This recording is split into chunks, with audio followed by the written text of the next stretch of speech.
hummingbirds probably just expect something wacky to walk out the door at any moment.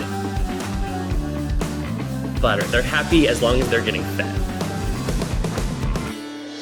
I have hummingbirds that come every single day. My favorite hummingbird of all, his name is Noddy. He has a little deformity on his beak that looks like a knot.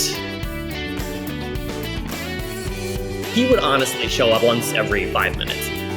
He's seen me in some of my wackiest costumes. He's a really hungry bird. A hummingbird showed up in the middle of the night and was tapping on my window. It's not normal behavior for a hummingbird. She was getting really fatigued, so I fed her sugar water. Since it was dark outside, I didn't want to let her go. She would potentially just fly right back into a window, so I kept her in a shoebox in a dark, quiet location. In the morning, I would let her go.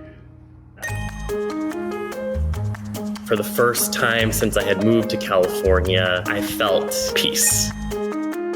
It snapped me out of this funk that I was in, and it spurred my curiosity in this little creature that had flown up 4 stories.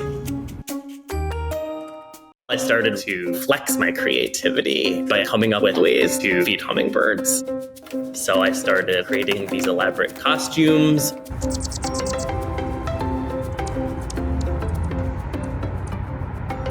I really wanted to attract as many as possible. And hummingbirds are attracted to bright colors and flowers. So a lot of my costumes have just that. I've done so many wild and crazy costumes. Now it's become this alter ego of mine that I've created where I am their hum daddy. Since this happened, my infatuation with hummingbirds led to a lot of good things. It led to me learning how to be a wildlife rehabber and educator through the National Park Service. It makes me feel fulfilled.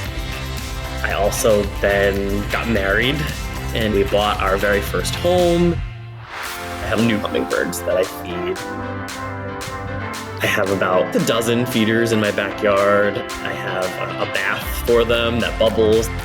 My life is so different now because of hummingbirds. I'm going to continue befriending and advocating for hummingbirds whenever I can.